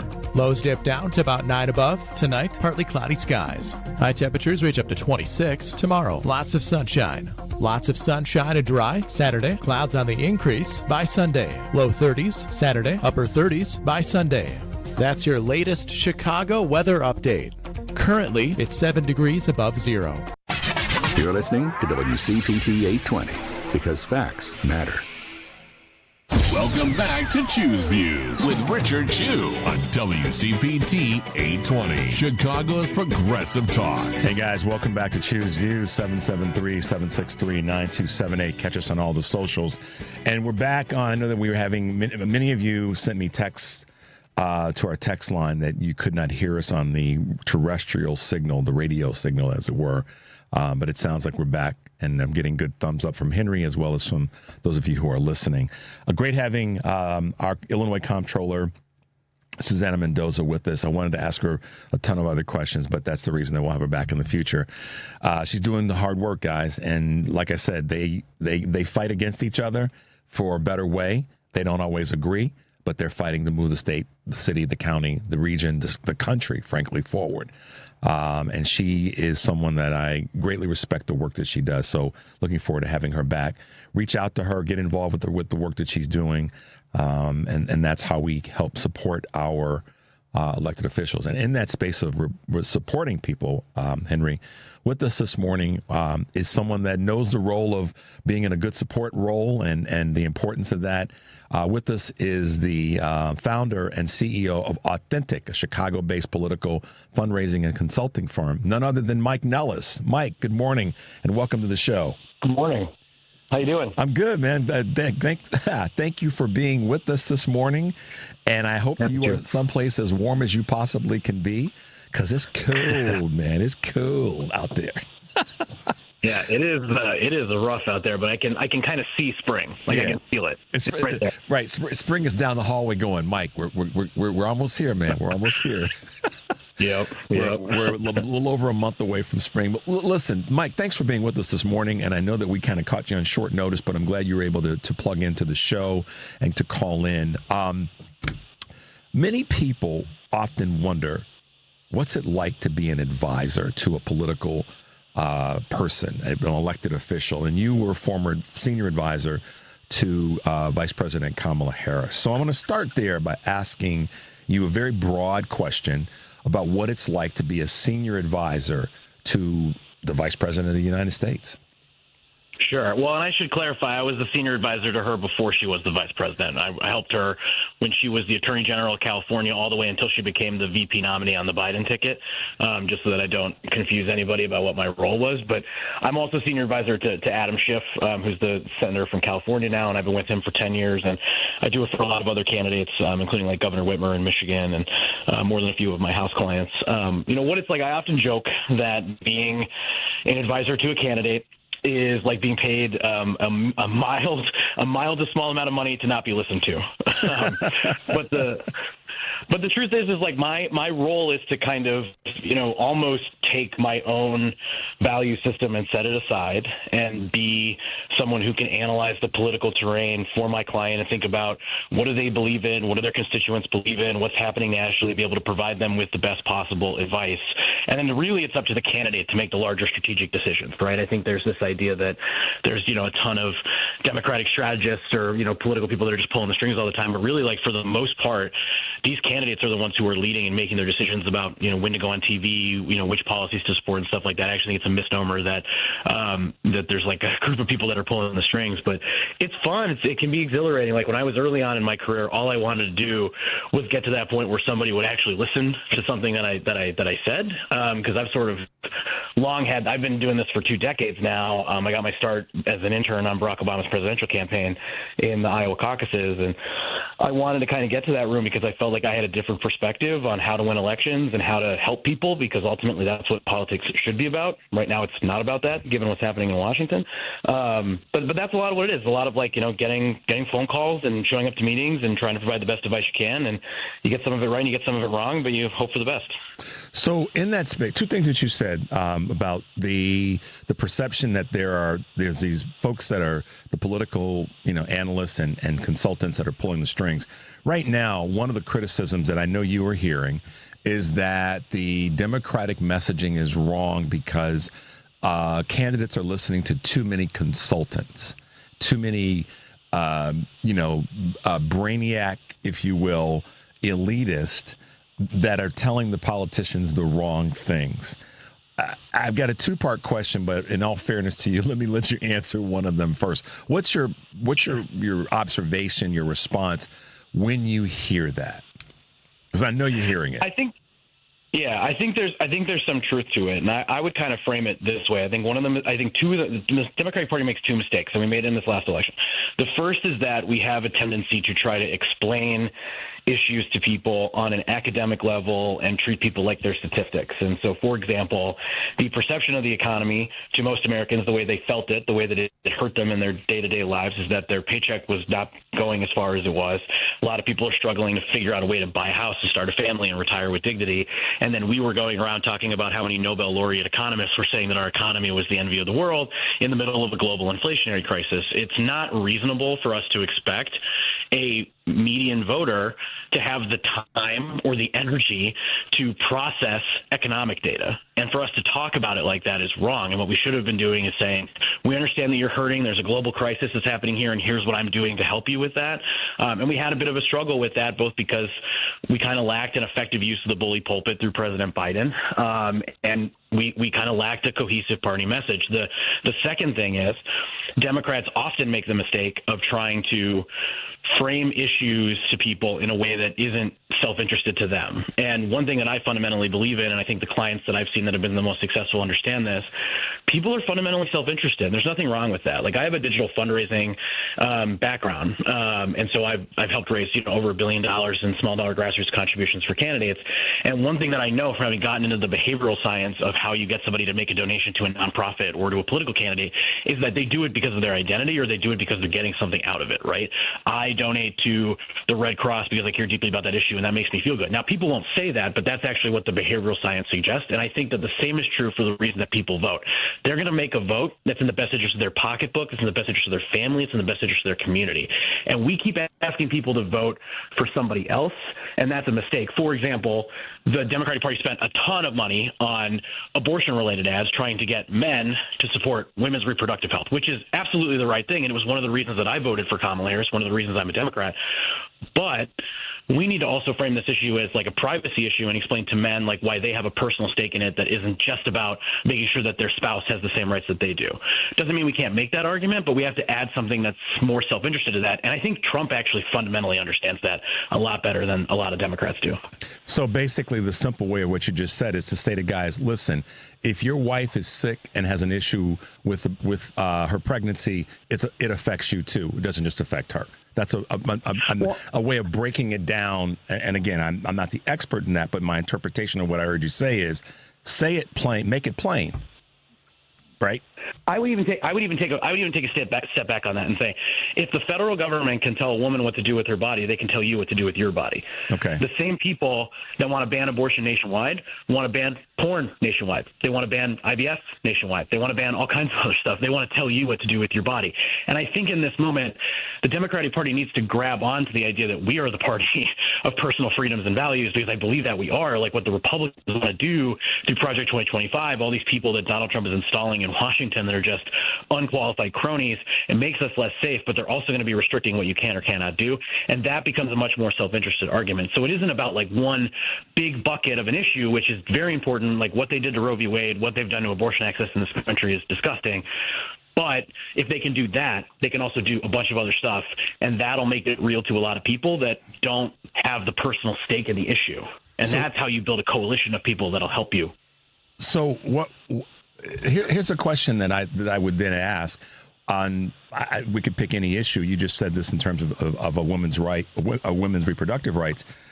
Phrased differently would have potentially gotten more men to vote for Vice President Harris. Here's the question that I've got to ask someone like you, and I know we want to talk a little bit about some of Trump's failings as we wrap up, which means we have to have you back. Well, we'd be here all day if we started talking about that. Right, I know. So, and I'll give you a moment to talk about a couple of those before we wrap up. But I have to ask you this question then, Mike. So then, if we got messaging not wrong, but maybe not as effective as it could have been, blah blah blah, why then? Help me understand why consistently 52 to 57% of white women voted for Donald Trump. I know that's a big question, but if we got it wrong there, why has it consistently been over the last three elections nationally that 52 to 57% of white women, when we spoke specifically to the issue of a variety of things, economy, women's reproductive rights, safety, why did they still do that? Well, I think in this last election, it comes down to the economy. I think people were very, very upset, more upset than I understood them to be in this election about the inflationary crisis that we've been experiencing. And when you're the party in power, you get blamed for whatever's happening, whether it's your fault or not. Like, I actually believe that the Biden administration did a good job navigating the inflation crisis. I think they're doing a lot better than the Trump administration is doing, because they're actually fueling the inflationary crisis right now. But I think we didn't do enough to, explain to people what we were doing and how we were trying to help them, and we didn't do enough to provide immediate relief to people, and that's why we lost a lot of different constituencies that we were surprised by. I mean, our numbers with, white women are not great, but our numbers with young men are also terrible. Our numbers moved with black men and Hispanics, and we had a lot of people who moved away from us. I mean, some states saw an 8 to 10 point swing away from the Democratic Party, and that is deeply problematic, but it's a reflection of the economy. I don't think it's like some big embrace of Donald Trump. I think it's more that people were pretty frustrated about the economy. I think there's other things that people were frustrated about too that fall in that bucket, and you could talk about the mistakes we made with the border. I think we have to talk about the mistakes we made with Joe Biden's attempt to run for re-election, and I think that caused some serious trust issues in the Democratic Party. It's part of the reason that our brand, I think, is pretty low right now. If you look at our brand, it's actually lower than the Republican brand overall. And that's partially because the Republicans' base is much more unified right now. It doesn't mean that like swing voters are happy with them, but we have to do a lot to earn people's trust back. And I think the Republicans are going to give us plenty of opportunities to that, because this chaos is making people less safe. It's fueling the inflation crisis. It's not putting money in anybody's pocket. But we have a lot of work to do. And that's the pivot that I want to make to give you a couple of final words in terms of what was said was going to happen versus what's actually happening. And the contradiction is crazy. What Biden and Harris said they were going to do, they did. And they maybe spent too much time being cerebral about it and could have spent more time about talking about, here's what we did, here's why it's going to benefit you, and that messaging, very simple.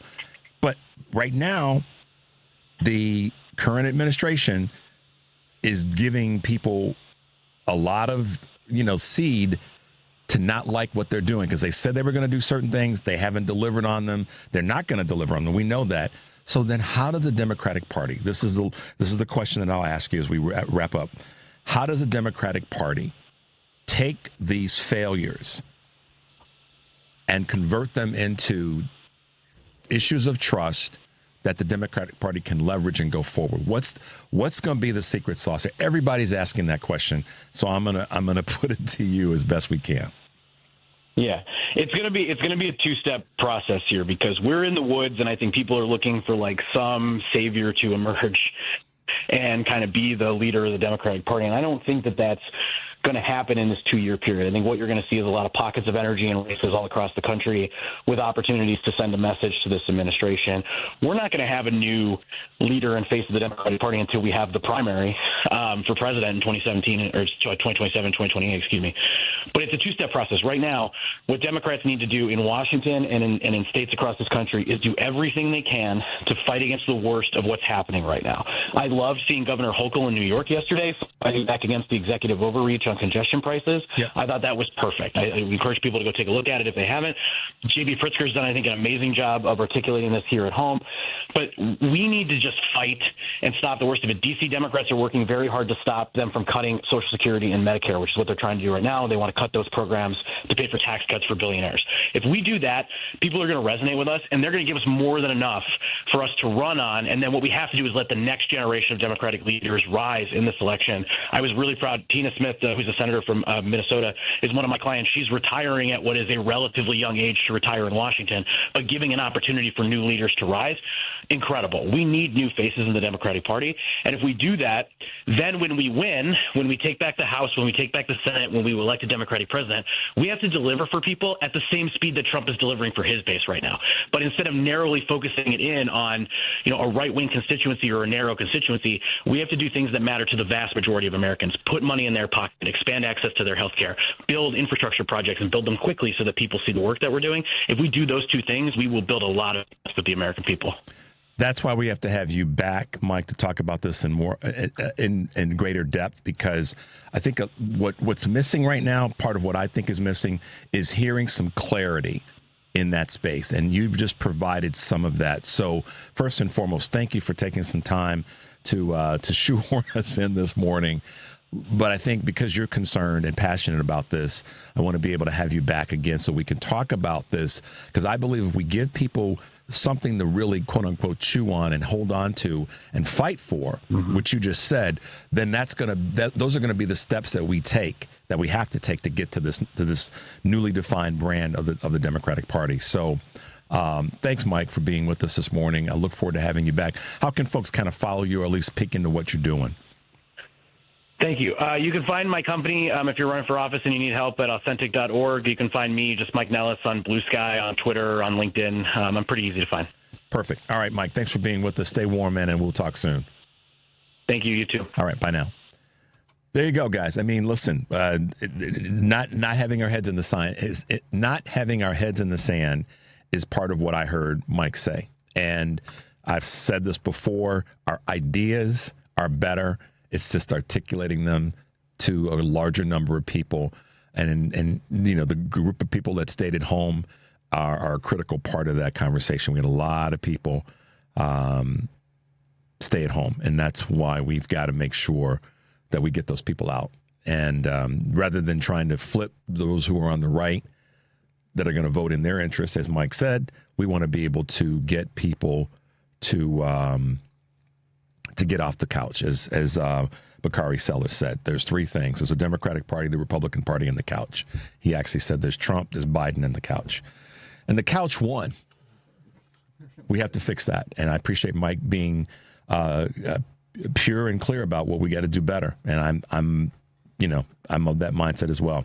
Thanks to the wonderful Susana Mendoza and her expertise and her success for being with us this morning.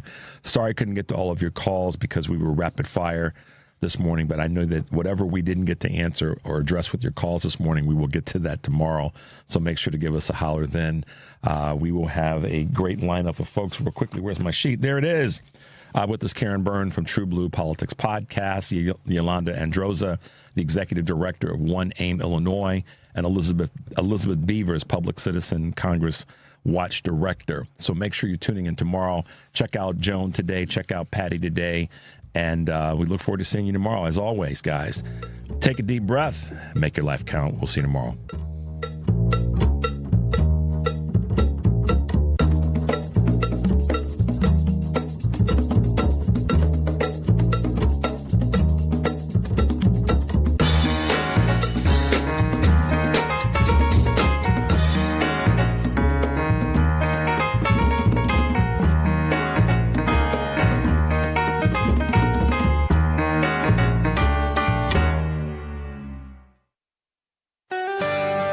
Everyone, it's me, Tooth 19. February is the month of love, a time we spoil those close to us. So what's your plans this February? Spa day, dinner, flowers? I say Total Dentistry is where I'd like to go. What's more personal than your own smile? You begin the reservation with an appetizer of lavender pillows and a heated massage chair. The main course? A full mouth cleaning topped by cherry polish and perhaps a side of whitening. And to finish this extravagant adventure, a nightcap of your favorite fluoride. So skip the Hallmark card, because all Tooth 19 wants is Total Dentistry and some TLC.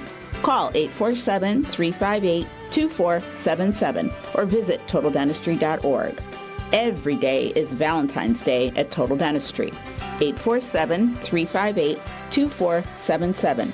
Total Dentistry, a general dental practice like no other. This is a WCPT Veteran Minute. In 1939, when Europe was on the brink of war,